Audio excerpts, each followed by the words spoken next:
औज़ुबिल्लाहिमिनश्शैतानिर्रजीम बिस्मिल्लाहिर्रहमानिर्रहीम। Dear students, जैसा कि आप जानते हैं कि मैं कोई ना कोई इंग्लिश का टॉपिक लेके आता हूँ। तो आज जो मैं इंग्लिश का टॉपिक लेके आया हूँ, जैसा कि आप जानते हैं कि हम टेंसेस के ऊपर बात कर रहे हैं। तो पिछला जो मेरा लेक्चर था वो प्रेजेंट परफेक्ट टेंस के ऊपर था। आज उसके बाद जो हमारा नेक्स्ट है वो है प्रेजेंट परफेक्ट कॉन्टिन्यूअस टेंस, उसके ऊपर हम बात करेंगे।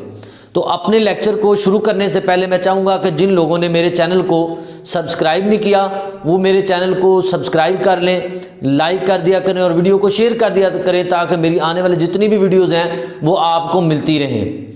तो अभी हम अपने टॉपिक की तरफ बढ़ते हैं। तो आज जैसा कि मैंने बताया कि आज का जो हमारा टॉपिक है वो है प्रेजेंट परफेक्ट कॉन्टिन्यूअस टेंस। तो सबसे पहले हम इसकी आइडेंटिफिकेशन की बात करेंगे, इसकी पहचान की बात करेंगे कि हमें कैसे पता चलता है कि ये जो सेंटेंस है ये प्रेजेंट परफेक्ट कॉन्टिन्यूअस टेंस से बिलोंग करता है। तो इसकी सिंपल सी पहचान है, यानी जैसा कि हम पहले भी कॉन्टिन्यूअस में बात कर चुके हैं कि फ़िक्रा के आखिर पर रहा है, रही है, रहे हैं वगैरह आता है। लेकिन इस टेंस में ख़ास ये बात है कि यहाँ पे हमने परफेक्ट कॉन्टिन्यूअस कहा है। तो प्रेजेंट परफेक्ट कॉन्टिन्यूअस टेंस में रहा है, रही है, रहे हैं के साथ साथ वक़्त की भी बात की जाएगी। और वक़्त यहाँ पे दो तरह का होगा, यानी हमने इनके अंदर सिंस और फॉर का यूज़ करना है। यानी टाइम जब भी आता है, फ़िक्रे के अंदर बात की जा रही होती है तो हमने सिंस और फॉर का यूज़ करना होता है। अब हमें कैसे पता चलता है कि हमने सिंस का यूज़ करना है या हमने फॉर का यूज़ करना है? तो उसके लिए एक आसान सा लॉजिक है, एक आसान सा तरीका है कि हमें पता होना चाहिए कि कौन सा टाइम है जिसके साथ हमने सिंस लगाना है और कौन सा वो वक़्त होता है जिसके साथ हमने फॉर लगाना होता है। तो वक़्त जो है बेसिकली दो तरह का होता है। एक वक़्त को हम कहते हैं तय्यन शुदा और दूसरा वक़्त होता है मुकर्रा। अब तय्यन शुदा के लिए हमने फॉर लगाना होता है और जो मुकर्रा वक्त होता है उसके लिए हमने सिंस लगाना होता है। अब बेटा हमें कैसे पता चलेगा कि तय्यन शुदा वक्त कौन सा है और मुकर्रा वक्त कौन सा है? तय्यन शुदा वक्त वो होता है जिसका हमें एग्जैक्ट पता चल जाता है, हम टाइम की नोयत को एग्जैक्ट समझ सकते हैं। फॉर एग्जाम्पल अगर मैं बताऊं, जैसे मैं कहता हूं कि अली 2 घंटों से किताब पढ़ रहा है। अब अगर हमने ये बात की है कि अली 2 घंटों से किताब पढ़ रहा है तो इसका मतलब है कि अगर अभी 3 बजे हैं तो अली जो है वो 1 बजे से किताब पढ़ रहा है। तो हम एग्जैक्ट टाइम पे पहुंच गए। तो जब हमें एग्जैक्ट टाइम की समझ आ जाती है, एग्जैक्ट टाइम का पता चल जाता है, तो वहां पे हमने बेटा फॉर लगाना होता है। अब जो दूसरा वक़्त है वो होता है मुकर्रा। मुकर्रा वक़्त होता ये भी तयशुदा है, लेकिन इसमें हमें एग्जैक्ट टाइम का पता नहीं चल रहा होता और इसके साथ हमने सिंस लगाना होता है। फॉर एग्जाम्पल अब मैं कहता हूँ कि अली सुबह से पढ़ रहा है, तो अब बेटा यहाँ पे देखें हमने बात की सुबह से पढ़ रहा है। सुबह 7 बजे भी होती है, सुबह 6 बजे भी होती है, हमें एग्जैक्ट टाइम का पता नहीं चल रहा।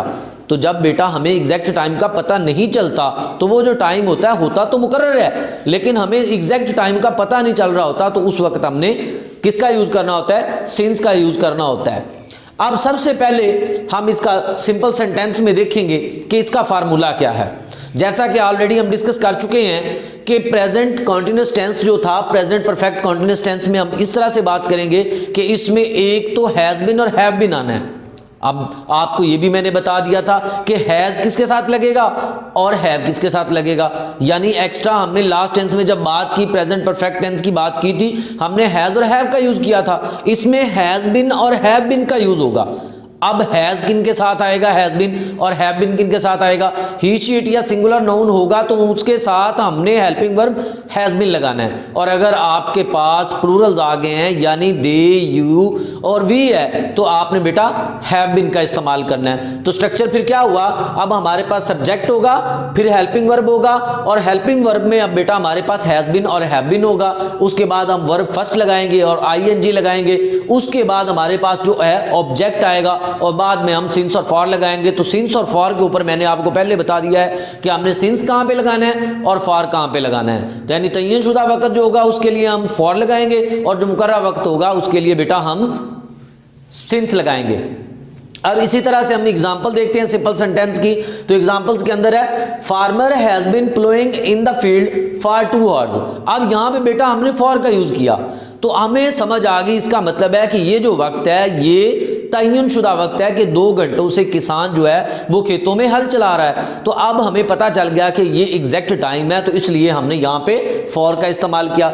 इसी तरह से जब हमने देखा दूसरे सेंटेंस के अंदर तो उसमें सिंस हमने पुट किया है, सिंस मॉर्निंग। तो जैसा कि मैंने आपको पहले ही बताया था कि जब हमें एग्जैक्ट टाइम का पता they have been playing cricket since morning, कि वो सुबह से क्रिकेट खेल रहे हैं। यानी ये तो हमें समझ आ गई कि ये प्रेजेंट परफेक्ट कंटीन्यूअस टेंस ही है, लेकिन हमें ये भी पता चल गया कि अब सुबह से है तो इसमें एग्जैक्ट टाइम नहीं है बल्कि मुकर्रर वक्त है, इसलिए हमने यहां पे बेटा सिंस का इजाफा किया, तो हमने सिंस लगाया। इसी तरह जब हमने नेगेटिव सेंटेंसेस का बनाना होता है, बाकी सारा आपके पास एज इट इज स्ट्रक्चर जो इसका होता है, फार्मूला होता है, वही होता है, लेकिन हमने जो हेल्पिंग वर्ब हैज और हैव लिए हैं उनके बाद नॉट लगाना है और उसके बाद बिन लगाना है। बहुत सारे स्टूडेंट्स जो होते हैं वो ये गलती करते हैं कि वो हैज बिन के बाद नॉट लगाते हैं, ऐसा गलत हो जाता है, बल्कि आपने हेल्पिंग वर्ब आपके पास हैज है और हैव है और आपने हैज और हैव के बाद नॉट लगा के फिर बिन लगाना होता है, यानी हैज नॉट बिन और हैव नॉट बिन लगाना होता है। एग्जांपल्स देखते हैं हम।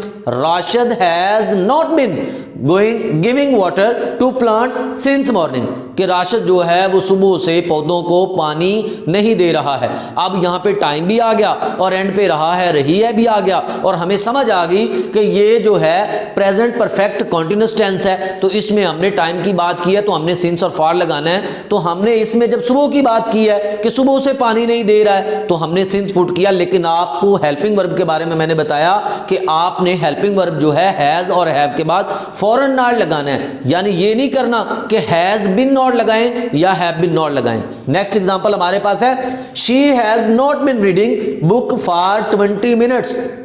यहां पे आपने देखा कि काउंटिंग आ गई है, काउंटिंग हो या आपका एग्जैक्ट टाइम हो जिसको हमने तय्यनशुदा कहा है, यानी नंबर्स हो, तो उस वक्त आपने बेटा फार लगाना होता है। तो she has not been reading book for 20 minutes. इसी तरह जब इंट्रोगेटिव की हम बात करते हैं, यानी सवालिया या इस्तफामिया जुमलों की हम बात करते हैं जिसमें कुछ सवाल पूछा जा रहा होता है, तो सिंपल सा बेटा इसमें लॉजिक है कि आपने हैज या हैव को शुरू में लगाना होता है और बाकी जो आपका स्ट्रक्चर है वो एज इट इज आएगा, यानी बिन जहां पे था वहीं पे आपने पुट करना है और फिक्रा के आखिर पर आपने सवालिया निशान लगाना होता है। तो एग्जांपल में बेटा हम देखते हैं, has the gardener been taking water to plants since yesterday, यानी हमने देखा कि यहां पे हैज को हमने शुरू में लगाया क्योंकि यहां पे गार्डनर एक है, माली एक है, तो हमने कहा कि क्या माली कल से पौधों को पानी दे रहा है, तो यहां पे हमें समझ आ गई कि माली एक है और उसके अलावा हमने कल से बात की, यस्टरडे की बात की, तो हम यहां पे तय्यनशुदा वक्त की बात नहीं करेंगे, कल हमें पता नहीं है कि किस वक्त से उसने पानी देना शुरू किया, इस लिहाज से हम फिर बेटा सिंस का यूज करेंगे। इसी तरह नेक्स्ट एग्जांपल में, have Ali and Aslam been playing hockey for 2 hours, तो यहां पे बेटा देखें कि यहां पे भी हमने यानी इंटरोगेटिव सेंटेंस की ही बात की, हेल्पिंग वर्ब हैव को हमने शुरू में लगाया और हमने बात की Ali and Aslam been playing hockey for 2 hours, तो यहां पे हमने फॉर पुट किया। क्यों पुट किया? क्योंकि यहां पे हमारे पास जो है 2 घंटों से वो खेल रहे हैं, तो तय्यनशुदा टाइम आया है, इस लिहाज से हमने बेटा फॉर का यूज किया। और इस तरह से हमने मुख्तलिफ जो सेंटेंसेज हैं उनके जो टाइप्स हैं प्रेजेंट परफेक्ट कॉन्टिन्यूअस टेंस के अंदर उनको डिस्कस किया। तो उम्मीद करता हूं कि मेरी ये आज की जो वीडियो है जो प्रेजेंट परफेक्ट कॉन्टिन्यूअस टेंस के ऊपर थी आपको सही तरह से समझ आ गई होगी। ऐसी बहुत सारी वीडियोस को देखने के लिए मेरे चैनल को सब्सक्राइब करें, लाइक करें, ताकि आने वाली जितनी भी वीडियोस हैं वो आपको मिलती रहें।